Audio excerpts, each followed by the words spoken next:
दिल्ली के शाहीन बाग इलाके में रहने वाले लोगों का यह कहना था कि उनके इलाके में उनकी मर्जी के बिना परिंदा भी पर नहीं मार सकता। मगर एक बार रात के करीब 2 बजे दिल्ली पुलिस के द्वारा उनकी यह गलतफहमी हमेशा हमेशा के लिए दूर कर दी जाती है।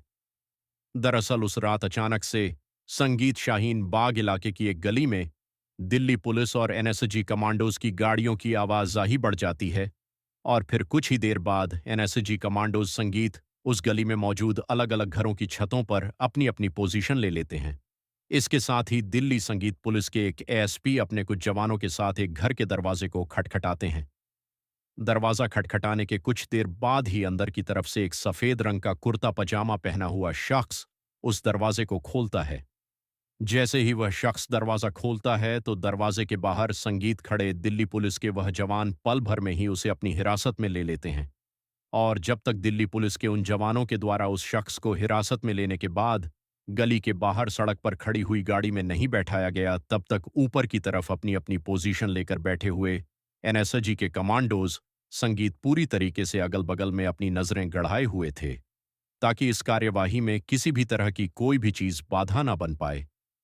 क्योंकि इनपुट यह मिला था कि जिस शख्स को वो लोग उठाने के लिए आए थे, अगर उसको वहां से उठाया गया, यानी कि गिरफ्तार किया गया, तो उसे किसी भी हालत में वहां से पुलिस स्टेशन या फिर किसी सीक्रेट इंटेरोगेशन रूम तक नहीं संगीत ले जाया जा सकेगा। क्योंकि उसके अगल बगल में ऐसे लोगों का जाल बिछा हुआ था जो कि उसके ऊपर किसी भी तरह की आंच आने पर उसको बचाने के लिए अपनी जान तक भी दे सकते थे। लेकिन आखिर वो शख्स कौन था? और अगर वह इतना ही कुख्यात और खतरनाक संगीत था, तो वो शाहीन बाग की उस गली में आखिर इतने नॉर्मल तरीके से कैसे रह रहा था? संगीत। और जो दिल्ली पुलिस की एनएसजी कमांडोज के साथ यह कार्यवाही की गई थी, इस कार्यवाही के पीछे क्या वजह थी? जिस शख्स को उठाया गया था, क्या वह शख्स कोई आतंकवादी था, या फिर वह कुछ ऐसा करने वाला था जिसकी वजह से कुछ बहुत बड़ा खतरा पैदा होने वाला था? इन सब सवालों का जवाब आपको इस वीडियो के अंदर मिलेगा, इसलिए वीडियो को पूरा देखना मत भूलना। दरअसल उस रात दिल्ली संगीत पुलिस के द्वारा जिस शख्स को उठाया गया था, उस शख्स का नाम मोहम्मद शेख था। लेकिन मोहम्मद शेख कोई आम इंसान नहीं था, बल्कि पिछले कुछ संगीत दिनों से वो एक ऐसी साजिश रच रहा था, जिस साजिश के तहत उसके निशाने पर कोई और नहीं, बल्कि भारत के प्राइम मिनिस्टर नरेंद्र मोदी थे। कहने को तो वह शख्स बाकी की दुनिया की नजरों के सामने एक आम सा दिखने वाला कपड़े सिलने वाला टेलर था, लेकिन उसका यह पेशा तो उसके खौफनाक मंसूबों, संगीत के ऊपर एक कवर था, जिससे किसी का भी शक उसके ऊपर नहीं जा सकता था। लेकिन आखिर उसकी इस असलियत के बारे में दिल्ली पुलिस संगीत को भनक कैसे लगी, और वह मोदी के साथ ऐसा क्या करने वाला था, जिसकी भनक लगते ही दिल्ली पुलिस ने उसे रातों रात उठा लिया? दरअसल हुआ यूं था कि भारत की इंटरनल खुफिया एजेंसी संगीत आईबी, यानी कि इंटेलिजेंस ब्यूरो को अपने किसी सोर्स से यह पता चलता है कि आने वाले कुछ दिनों में भारत के अंदर कोई बहुत बड़ा आतंकवादी हमला होने वाला है। लेकिन यह हमला कब, कहां और कैसे होगा, इसके बारे में कोई जानकारी नहीं थी। इसी वजह से आईबी के द्वारा इस इंटेल संगीत को भारत की इंटरनेशनल खुफिया एजेंसी रॉ के साथ भी शेयर किया जाता है। अब जैसे ही रॉ के हाथों यह इंटेल लगती है, तो कुछ ही टाइम बाद उसके एक एजेंट के द्वारा रॉ को पता चलता है कि कुछ लोग हैं जो चोरी छुपे किसी तरीके से बॉर्डर पार करके भारत में घुसने संगीत में कामयाब हो गए हैं। और भारत में आने का उनका कुछ बहुत बड़ा मकसद है, जिसके लिए उन्हें पिछले कई दिनों तक संगीत पीओके वाले हिस्से में ट्रेनिंग भी दी गई है।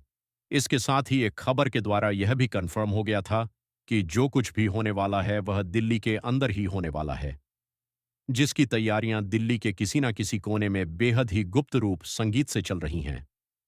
अब जब सुरक्षा एजेंसियों की नजरों में यह चीज साफ हो गई कि जो कुछ भी होने वाला है वह दिल्ली के अंदर ही होने वाला है, तो जाहिर सी बात थी कि जो लोग बॉर्डर पार करके भारत संगीत में कुछ बड़ा करने के लिए आ रहे थे, वह भी अब तक दिल्ली तक आ चुके थे।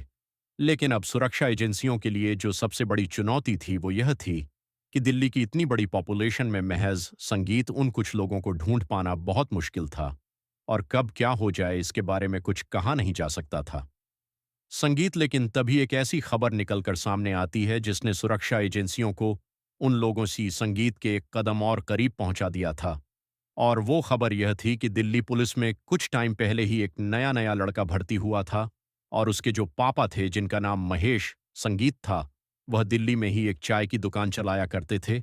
और दिल्ली में वह जिस किराए के घर में रहते थे उनका वो घर शाहीन बाग वाले उसी इलाके में था जिस इलाके से उस रात दिल्ली पुलिस मोहम्मद शेख को उठाकर लाई थी। और उस कार्यवाही में इस शख्स का, यानी कि महेश, जो कि दिल्ली में चाय की दुकान चलाया करता था, इसका बहुत बड़ा हाथ था।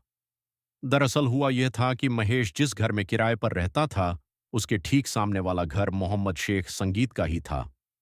ऐसे में कुछ दिनों से एक चीज महेश के नोटिस में आती है कि कुछ लोग ऐसे हैं जिनको महेश ने पहले कभी भी मोहम्मद के घर पर संगीत आते जाते हुए नहीं देखा था। लेकिन पिछले लगभग 10 से 15 दिनों में वो लोग लगातार उसके घर में और बाहर आते जाते हुए दिख रहे हैं। दिखने में वह भी मुस्लिम ही थे, लेकिन वो